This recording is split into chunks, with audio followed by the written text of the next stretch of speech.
Okay, here's the fun with OpenShot. And so what I'm going to do is I'm going to come in and I'm going to open up OpenShot just cold.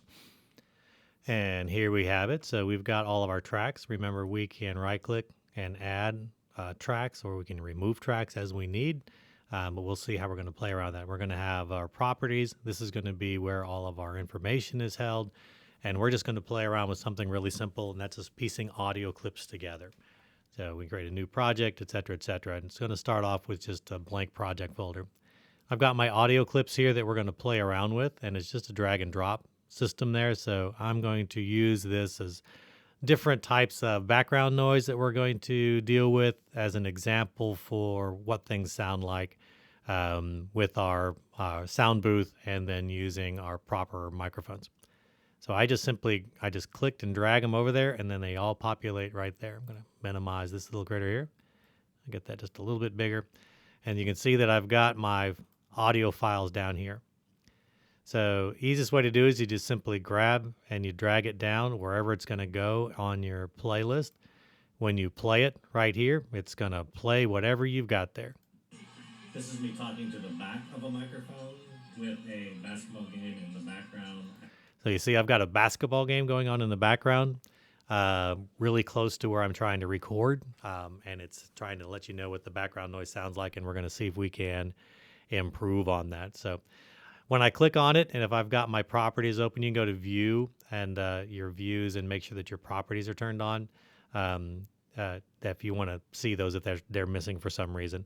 We can save this project file. We can open a new one. So we save the project right there, or we can even export the video when we're done. It does take a little while to export the video, even if it's just audio files. But I'm going to show you some things ways that we can play around with that. So I've got all of these, and it's up to you. You can put them in different tracks. They'll play on top of each other if you do that. But you'll notice that the lengths of my audio are just placed in there as they are recorded. And so I can drop all of my tracks down here into track one, and we can just go one after the other, and it'll lock in after the other. And you can see why this is actually a pretty easy way of keeping track of our sound, or we can make it all on top of each other, start it however we want. Keeping in mind, if we've got our audio, so some people, like one track will be your audio, you can have another track that can be your music, then you can add your videos, and you can add that still shots and stuff like that, and some really easy animations. But just looking at how we deal with audio. So I'm going to just move these guys down out of the way, and we're going to look at the desktop mic. If I hold down Control and I use my the wheel on the mouse, I can actually scrolling in. So see, this is the time. I'm spreading it out so I can look at it a lot closer. And then I can right-click on it, and then I can go down to Display, and I can display the waveform. And so here's my sound. This is me in the sound booth proper. And you can see I've actually got a little bit of a downtime on the front side. We'll just listen to it for a sec. This is me talking into the sound booth with that same basketball game. This time I am. So there I am with, I still got a little bit of background noise, and then I'll be able to trim this up if I want. And so one of the easiest ways to do it is you've got they call it a razor, and then it will let you come in. I'm going to move that out of the way. Let you come in and cut wherever you want. Now, again, you don't want to cut right on top of the sound that starts. You want it to be just a touch before. So see if I cut it there. I'm not changing my original audio file in any way. This is all just being held internal. So I'm not damaging my data in any way whatsoever. Now, if I I turn off my razor. And if I click on that wing, it's not going to have any sound to it. And I can just hit the delete key, and I've actually removed that start noise. I can shift my audio over, and now when I start my audio, This is me talking into the. see, I'm starting right away. You can come in and trim up things. Like if I wanted to get rid of this downspace here, so I guess I can actually see the downspace, I can come in if I really want to, and this is kind of extreme. You don't necessarily have to do this. It depends on how you want to cut it up. I can just simply trim the front side, trim the back side, turn my trimmer off.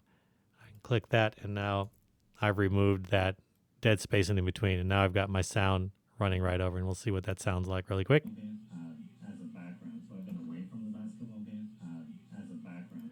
So a little bit of a cut there, but I didn't really listen through. So some people, they're sound editors, and they'll spend their entire, everything on this sort of stuff here. But here's looking at another one. Let's find one with the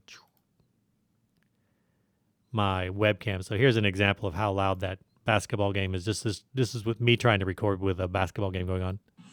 This is me with a webcam looking at. So as you see that, and here we are with the moving away with our back to the game. The game's still going on. I'm just a little bit further away from it. See the difference? This is me with a webcam looking at basketball with that same basketball game. And that's why we're building the sound booth, and where you set it up and you put yourself in a room and away from it. You can really see why that's valuable on how you piece this together. Super quick, we can add, I'll just show you as an example. You can put these emojis in there. I'm going to put an alien emoji, and I've added it to my device there, and I can say how long I want it to come on and where I even want it to come on there. So let's move it so you can see that it fades in. So here's my noise. If I watch my video, look, it's popped up there. And so at least it's not there, it's there. So you can see I can bring a picture in and the picture goes away. And that's what we're going to do is we're going to add our images, and then we can type this right. We can also even, and again, I'm getting ahead of myself, but just on the tail end of this, we can even adjust it and animate it at certain points. Now, I say it there and I want it to go, I don't know, I'll just make it go squish. And then I put the point in where it's actually going to go squish, and I'll play that back really quick. There it is, and look, I can squish, and if I don't have it highlighted, it doesn't have the line around it. So I can even have motion. This is me with a webcam looking at. So it gives you something to look at, I guess, right? But anyway, we'll keep talking about this OpenShot, and I'm going to do a handful of other things about how we can not only just trim data, but we can stitch data together, and we can make a whole video, we can export it and play it out. But I'm going to do a series of these so that you can kind of get used to it. It's not a hard program to use, and I think the learning curve is not going to be that steep. It's really going to be get your script together, and then you guys are going to do a great job.